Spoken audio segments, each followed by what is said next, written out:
பேசிக்கொண்டிருக்கிறோம். ஒன்றுமில்லை, ஒரு சிறிய ஒரு விழிப்புணர்வு தான். அரசியல் பரபரப்பை எல்லாம் முடிஞ்சு ஓட்டுகள் எல்லாம் போடப்பட்டு இன்னும் ரிசல்ட்டுக்கு 2 நாட்கள் பாதிக்குது.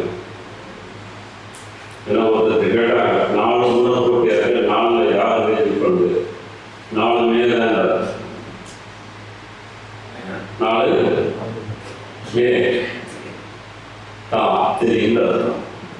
இது 4 மே தான், 4 கூட முதல் வச்சுக்கூடாது, 4 மே தான் தெரியும். சரியா? நேற்று இந்த நாள் எக்ஸிட் போடு பரவாயில்ல. எக்ஸிட் போர்டெலாம் யாரும் பார்த்தா நம்பணுமா? எக்ஸிட் போர்டை யாரும் நம்பினீங்களா? நம்மளையா? எக்ஸிட் போர்டு நம்மள என்ன ஆகும்? இஸ்லாமிய அடிப்படையில் அது விட்டுருங்க. நம்ம நாள் இஸ்லாம் பேசுகிற என்ன ஆகும்? பாவமா? ஏன்? மறைவான ஞானம் நல்லா ஒருத்தர் இருக்காரு, எல்லாத்தையும் மறைக்கிறது. ஆலயமான வழியை வருஷகாலா வளர்ந்துருக்கிறது, உள்ள இருக்கிறது, வெளியே இருக்கிறது, எல்லாத்தையும் அறியக்கூடியவன் அல்லா ஒருத்தன். உலகத்துல மனுஷன் அறியவே மாட்டான். ஆனால் இப்போ என்ன செய்யறான்? சரி போடுறீங்களா, போட்டால் என்ன செய்யணும்? ஒரு 5 பேர் 6 பேர் எக்ஸிட் போட்டு போடுறீங்கன்னா எல்லாமே கரெக்டாக இருக்கணும்ல. ஆனாலும் ஒன்று போடுறீங்க, யார் எதை நேசிக்கிறாங்களோ அவங்கள வந்து பார்த்தீங்கன்னா வந்துடுவார், அவர் வந்துடுவார். இந்த நம்பிக்கைலாம் நமக்கு வேண்டாம். 4வது தெரியும் போது யார் வந்தாலும் அல்ல நானே பார்க்குறாங்க, அவ்வளோதான். 3வது ஆட்சியில் உட்கார வச்சிருக்காங்கல்ல மோடியை, எல்லாரும் உட்கார வச்சிருக்கான். நாமளும் உட்கார வச்சோம். நாம ஒரு முயற்சி ஓட்டு போய் போடுவோம். முடிவு ஈவி மிஷனா, காவிரி மிஷனா, என்ன மிஷனா, அது எது மிஷனாலும் அந்த மிஷனை வந்து மாற்றாவது அல்லாஹ் கையில். ஏன்னா அல்லாஹ் சொல்லும்போது நபியர்கள் சொல்லுங்கள், அல்லாஹ் மாலிகல் முல்கி தூத்தில் முழுக்க வந்தஷா தன்சீல் முழுக்க விமந்தஷா.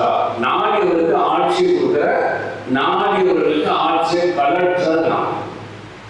ஒருத்தருக்கு ஆட்சியை கொடுக்கிறது அல்லாதான், ஒருத்தருக்கு ஆட்சியை கொடுக்கிறது அல்லாதான். ஆட்சியை காங்கிரஸ்ல இருந்து குடிக்கு மோடிக்கு 3வது கொடுத்துருக்கான்.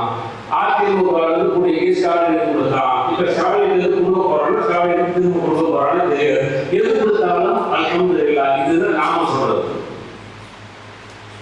இது நம்ம பிரச்சனை இல்லை. ஸ்டாலின் வருவாருன்னு சொல்லி இருக்கிறவங்கள்ட்ட எந்த ஆபத்து இருக்கிற மாதிரி தெரியல. எடப்பாடி வருவாரு அப்படின்னு சொல்லி இருக்கிறவங்கள்ட்ட ஆபத்து இருக்கிற மாதிரி எனக்கு தெரியல. ஒருவேளை சீமான் வந்துருவாரு அப்படின்னு சொல்லிட்டு தம்பிகள்லாம் முத்ததா போயிட்டு இருக்காங்க இல்ல, நம்ம தம்பி அன்னைகள்லாம் அவங்களுக்கு பிரச்சனை இருக்காது. எந்த தம்பிகிட்ட பிரச்சனை பயப்படுறாங்கன்னா அழுது சொல்லும் போது டிவி தம்பி இருக்காங்க இல்ல, கிழக்கு பிடிச்சாலும் பிரச்சனை கொடுத்துருக்காங்க இல்லைன்னா அது கூட படிக்கிறாங்க. போடுறது ரொம்ப டேஞ்சர். ரொம்ப விளையாட்டு சிரிப்பல்ல, ரொம்ப டேஞ்சரான ஒரு எலெக்ஷனை நான் பார்த்துருக்கேன். நீங்க எப்படி ஃபீல் பண்றீங்கன்னு தெரியல. பேசும்போது பயமாவும் இருக்கு, ஒரு மாதிரி நடுக்கமாக இருக்கு. ஏன்னா அந்த அளவுக்கு ரொம்ப மோசமாக போயிட்டாங்க. வார்த்தையில் அவங்களுக்கு அறிவுறுத்தனம் அப்படிங்கிறது தற்கொலைக்கு பயங்கரமா இருக்கு. போன வாரம் நல்கூறி அப்படின்னு தலைப்பு போட்டாங்க இல்லையா, அந்த நல்கூரியை பார்க்கும்போது கூட இருக்கிற மாதிரி அப்படிதான் விழுந்துட்டேன். தற்கொலை அது தானே மாறி மாறி விழுந்துகிட்டே இருந்துச்சு. அவ்வளோ மோசமா இருக்கிறாங்க.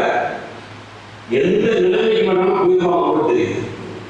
ஆனால் இன்ன வரைக்கும் ஒரு அறிக்கையே வரல. இருந்தால் தம்பிகளா தங்கைகளா நம்பிகளா என்ன சொல்றாங்க, நீங்க தயவுசெய்து தவறான ஒரு முடிவுக்கு புரியாதுன்னு சொல்லி விட்டாங்க. நான் பார்த்த வகையில் நம்பல.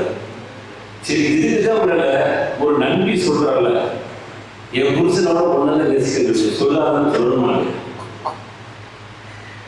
இவெல்லாம் ஒரு அரசியல் தலைவர் எப்படி ஏற்க முடியும் சமூகம்? ஒருவேளை ஆட்சி கொடுத்துட்டாங்க வழியில, அல்லாஹ் கொடுத்துட்டானா அது நம்ம பேசவே கூடாது, அதுல மூக்கு நுழைக்க கூடாது. எப்படி வந்திருப்பா ஏது வந்திருப்பா அங்கேயும் போய் அல்லாஹ்வுடைய அறிவுல நாம நுழைக்கிறதா இருப்பான். முடிவு எடுத்து போயிட்டே இருக்க. மோடி ஆட்சியில் என்ன நடக்குது, என்ன நடந்துருக்கு, இனி என்ன நடக்க போகுது அவ்வளவுதான். அடுத்து தமிழ்நாட்டில் யார் வந்தாலும் என்ன நடக்கணுமோ நடக்க போகுது அவ்வளவுதான். அதனால ரொம்ப கவனமா இருங்க. உங்கள் வீட்டு பிள்ளை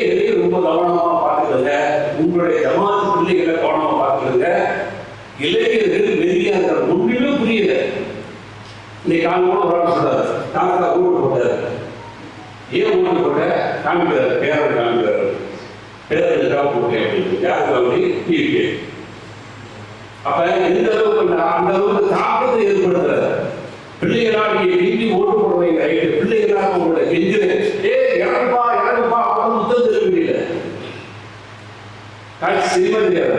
இறங்குப்பா இறங்குப்பான்னு சொன்னி இன்னைக்கு ஒரு அறிவிப்பு கூட செய்ய மாட்டாரு. ஆனா விழிப்புணர்வோடு இருக்கிறது நாம. இன்றைக்கு எத்தனையோ தேர்தல்கள், அந்த தேர்தல்கள் தோல்வியில தற்கொலைகளை நம்ம பார்க்கலாம். அங்க ஒன்று என்னையா ஒன்று வேற நடக்குது, அது பேசக்கூடாது. ஆனா நிறைய பல்கா நடக்க போது மட்டுமல்ல, அடுத்து யாராவது ஆட்சி எடுத்தாங்கன்னா இவங்கெல்லாம் வேற ஆட்சி வந்தா அவங்களுக்கு பெரிய சவாலா இருக்கும். நிறைய திருத்தங்கள் ரோட்ல அடைவாங்க. திடீர்னு வந்து கேட்டு கொடுத்தாலும் கொடுத்துருவான். திடீர்னு ரோட்ல போயிட்டு இருக்காங்கல்ல, அவங்களை பார்த்து நீ எங்க அண்ணனுக்கு போடல, எங்க மாமாவுக்கு போடல, எங்க கட்சிக்கு போடலன்னு சொல்லி புத்தகத்துக்கும் அவன் தயங்க மாட்டான். எது வேணாலும் நிறைய ஆய்வாளர்கள் நிறைய விமர்சனம் பண்ணிட்டே இருக்காங்க. இது வேணாலும் இப்படி வேணாலும் போவான்னு சொல்லி நமக்கு கவலையாக இருக்கிறது. நீங்க ஜமாத்தை சேர்ந்த சகோதரர்கள் ஜமாத் மூலமா அவசர கூட்டத்தை கூட்டி கொஞ்சம் விழிப்புணர்வு செய்ய. ஏன்னா லீவில் இருக்காங்க, ஸ்கூலாக இருந்தாலும் பரவாயில்ல, 4ஆம் தேதி ஸ்கூலாக இருந்தா கூட அந்த ஸ்கூல் விட்டு வரக்குள்ள கொஞ்சம் ஆஃப் ஆகிடும். இது அப்படி இல்லை, காலையில் சுட சுட தோசை மாதிரி ரெடியாக பார்த்துட்டு இருப்பான். அந்த தோசையிலேயோ அல்லது தோசையுடைய கல்லில் கொண்டு கூட கையை வச்சிருவான், முகத்தை வச்சிருவான். அவ்வளவு டேஞ்சர் போயிட்டு இருக்கிறாங்க.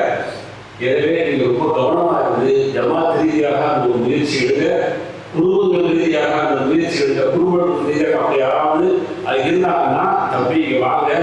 இந்த மாதிரி அரசியல்ல வெற்றி தோல்வி இருக்கும், நம்முடைய வாழ்க்கையில் வெற்றி தோல்வி இருக்கும். எதுவாக இருந்தாலும் ஏற்க பழகுங்க. அதுக்காக தவறான குடி இருக்கிறாங்க, தவறான குடும்பதாரம் ஆகிறாங்க, வேறு யாரை என்று தாய்க்கிறார்கள் சொல்லி அவர்களுக்கு ஒரு அழகான ஒரு உபதேசம் பண்ணணும்னு சொன்னா நம்முடைய சொந்தத்தில் உள்ள அந்த இளைஞர்கள் வந்து தப்பிக்க வாய்ப்பு இருக்கு. அப்படிங்கிற ஒரு பாடமாக உங்களுக்கு நான் சொல்ல விரும்புகிறேன். எல்லாம் குறிப்பாக நம்முடைய அந்த சமூகத்தில் உண்டான அந்த இளைஞர்கள் மூலமாக வரக்கூடிய அந்த தீமைகள் வராதவாறு அவர்களை நல்லா பாதுகாக்கணும் அப்படிங்கிற பிரார்த்தனையை அதிகம் நீங்கள் நான் செய்வோம். அஸ்ஸலாமு அலைக்கும் வரஹ்மத்துல்லாஹி வபரகாத்துஹு.